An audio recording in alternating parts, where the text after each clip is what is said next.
Salut à tous et bienvenue dans cette nouvelle vidéo où on va analyser ensemble les matchs de Coupe du Monde qui auront lieu ce jeudi. Ça marquera la fin de la première journée et on aura vraiment de très beaux matchs sur ces deux derniers groupes. Il y aura notamment le Brésil, le Portugal, le Ghana, la Corée du Sud. On va analyser tout ça tranquillement dans cette vidéo. Mais juste avant, pensez à mettre un maximum de pouces bleus et à vous abonner à cette chaîne. Je vous en remercie pour ceux qui le font. Donc les amis, on se plonge dans cette journée. Hier, on fait une excellente journée. Le Maroc ou match nul qui passe pour ceux qui ont suivi. Ça faisait une très belle cote à 1,70. Le Japon qui va battre l'Allemagne, les amis. On vous avait conseillé Japon marque au moins un but. On est vraiment excellent en ce moment sur ce début de compétition. Les douilles, on arrive à les éviter. J'espère que ça va encore durer. Et pour ce qui est des deux derniers matchs, eh bien, j'ai pas le score final encore des deux derniers matchs, mais je suis plutôt confiant. J'espère qu'on fera un perfect sur cette journée. On est vraiment sur une très bonne série. N'oubliez pas d'ailleurs de rejoindre le canal Telegram. On a également encaissé sur le match de l'équipe de France. On vous a envoyé des très beaux boosts comme Mbappé buteur qui était coté à 3. Vraiment, on se régale en ce moment. J'espère vraiment que ça va continuer lors de cette deuxième journée de la phase de Coupe du Monde. Mais avant ça, comme je vous l'ai dit les amis, on termine la première journée. Ça commence avec Suisse-Cameroun dès 11 h du matin. Un très beau choc, vraiment, les Suisses qu'on connaît bien. La France, on a déjà eu affaire à eux par le passé. Le Cameroun qui est une équipe qui est assez souvent là quand même au niveau de la Coupe du Monde. C'est une équipe plutôt pas mal, j'ai envie de vous dire les amis. Il y a quelques noms plutôt connus pour ceux qui suivent vraiment bien, notamment en Ligue 1 ou pour ceux qui connaissent. Voilà, il y a Aboubakar, Choupo-Moting en attaque. Je trouve vraiment que le Cameroun ici, leur cote est un petit peu haute. Franchement, il y aurait pourquoi pas un petit coup à jouer sur eux. Alors la Suisse, attention, la Suisse on le sait, ils sont très bons, notamment en défense. Je pense que ça va être difficile de leur marquer des buts. C'est vraiment une équipe qui performe au niveau de la défense. Mais attention, le Cameroun, c'est une équipe qui peut aussi offrir des matchs très offensifs.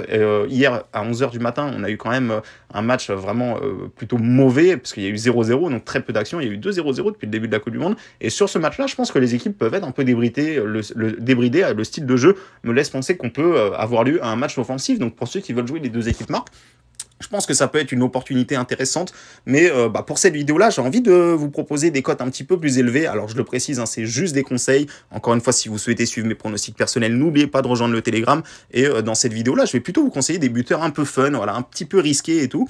Mais voilà, c'est plutôt sympa. Ça vous permet comme ça d'avoir mon avis sur les buteurs. Donc ici, je vais vous proposer directement Brel, Mbolo ou Choupo-Moting buteur. Vérifiez bien les compos si vous voulez parier ces deux buteurs-là. Mais Mbolo qui fait une très bonne saison avec Monaco, qui a l'habitude de planter, et Choupo-Moting qui est quand même, mine de rien, un petit peu la révélation. Je vais vous montrer, vous allez voir qu'il était juste avant la compétition, juste avant la Coupe du Monde, il était sur une forme étincelante avec le Bayern Munich. Il a marqué quasiment lors de ses 10 derniers matchs. Il est vraiment très en forme, 33 ans. C'est le moment ou jamais pour lui de s'imposer au niveau de la Coupe du Monde. Vérifiez quand même les compos. Voilà, le Cameroun, c'est une équipe qui a quand même pas mal de bons attaquants, mais s'il est titulaire, je pense qu'il a de bonnes chances d'avoir une occasion et pourquoi pas de la mettre au faux. Donc Brel, Mbolo ou Choupo-Moting buteur, ça vous fait une cote à 2,15, ce qui est plutôt pas inintéressant pour moi. Et en score exact, comme je vous l'ai dit, je vois bien pourquoi pas un petit 3-2 pour le Cameroun, pourquoi pas une belle surprise encore une fois. Mais moi personnellement, voilà, mon investissement est sur un autre match. Personnellement, je ne parierai pas sur ce match-là, je vois pas spécialement de value. Uruguay, Corée du Sud, maintenant, on a vu que les Japonais hier ont fait une très grosse sensation contre les Allemands, et je ne serais pas surpris que la Corée du Sud soit aussi une équipe surprise. C'est vraiment une équipe pétrie de talent, je trouve. Alors, elle est très méconnue du grand public, hormis peut-être le joueur de Tottenham, Sung Heung-min Son, qui sera là, qui va porter son équipe. Mais souvenez-vous, cette équipe de Corée du Sud avait déjà battu les Allemands lors de la précédente Coupe du Monde, et c'est une équipe qui, au niveau de la Coupe d'Asie, n'a pas été trop dégueulasse. Ils ont fait le taf tranquillement. Donc je ne vois pas et je ne comprends pas personnellement pourquoi ils ont une cote aussi élevée. L'Uruguay, c'est certes une équipe physique qui va être dure à jouer, mais c'est aussi une équipe vieillissante, les amis. Voilà, pour ceux qui connaissent Cavani, tout ça, ça commence à être un petit peu vieux. Et je pense que la Corée du Sud, c'est une équipe qui est plutôt jeune et qui aura l'occasion de montrer de belles choses dès ce premier match contre l'Uruguay. Alors ici, spécialement, je ne vais pas vous conseiller le buteur. Je pense que Corée du Sud ou nul, qui est coté à 2,20, ça peut être vraiment quelque chose d'intéressant à tenter. Donc c'est un match qui commencera à 14 h. Voilà, c'est le seul match où je vais vous conseiller directement un résultat là-dessus. Pour les autres, je pense que ça va être que des buteurs.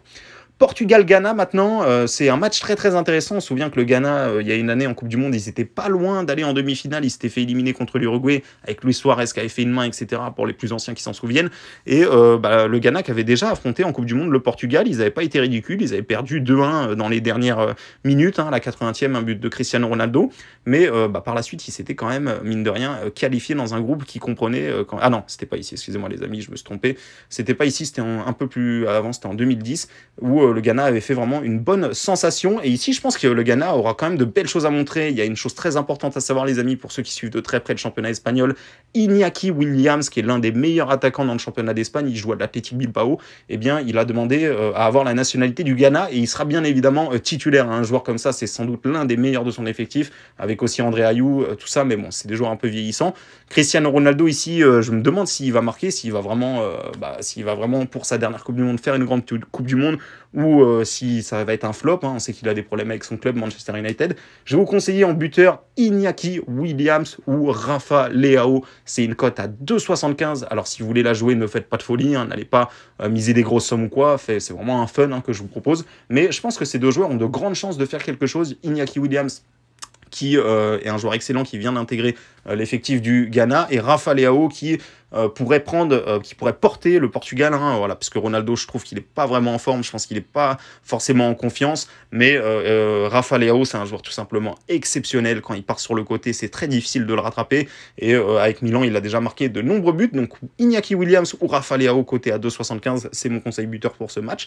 Et si je devrais donner un score exact, je donnerais 3-2 pour le Portugal. Le Ghana aura quand même de belles choses à montrer. Alors je pense pas qu'ils prendront peut-être dès ce premier match quelque chose, mais par la suite, on le voit, c'est un groupe extrêmement homogène et c'est sans doute l'un des plus intéressants à suivre, où pour moi, toutes les équipes ont clairement leur chance dans ce groupe-là, tout simplement.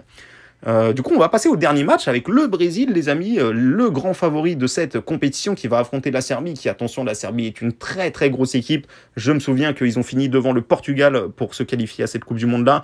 Ils ont été battre le Portugal chez eux, c'est une équipe qui est en progression constante. Mais le Brésil, d'un autre côté, c'est le grand favori. Voilà, pour la Serbie, c'est sans doute le match le plus difficile qu'ils auront à jouer dans la compétition.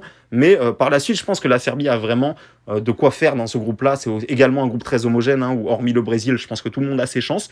Donc pour ce premier match, je vois quand même la Serbie perdre. On sait qu'ils avaient déjà joué contre le Brésil lors de la dernière Coupe du Monde, où le Brésil était à domicile. Ils avaient perdu 2-0, mais le match n'était pas si ridicule que ça du côté de la Serbie. Mais bon, voilà, pour ce premier match, je ne vais pas blablater trop longtemps. Je vois une victoire 3-1 de la Serbie, du Brésil, pardon. Et au niveau des buteurs, je vais vous conseiller ici Neymar buteur, qui tire évidemment les pénaltys, les coups francs. Donc il aura de grandes chances de marquer un but au moins. Et Mitrovic buteur, voilà, donc c'est l'attaquant de la Serbie. Il est vraiment en forme, il joue en neuf. C'est lui qui aura le plus d'occasions durant cette compétition. Donc Neymar ou Mitrovic, ça fait une petite cote à 1,65, mais c'est normal, les amis, puisque vous avez Neymar dedans et il a de grandes chances de marquer. Mais je ne serais pas surpris que Serbie plante un petit but et que ça vienne de Mitrovic. Donc voilà, les amis, aujourd'hui on vous a proposé des cotes un peu risquées. Allez-y doucement sur les mises si vous souhaitez investir ces résultats-là. Et encore une fois, si vous souhaitez suivre mes investissements personnels, n'oubliez pas, rendez-vous sur le canal Telegram. Il y aura encore de nombreux pronostics à venir pour cette Coupe du Monde. Donc merci à tous d'avoir écouté, les amis. Je vous dis à demain pour une prochaine vidéo, ou à tout de suite sur le canal Telegram.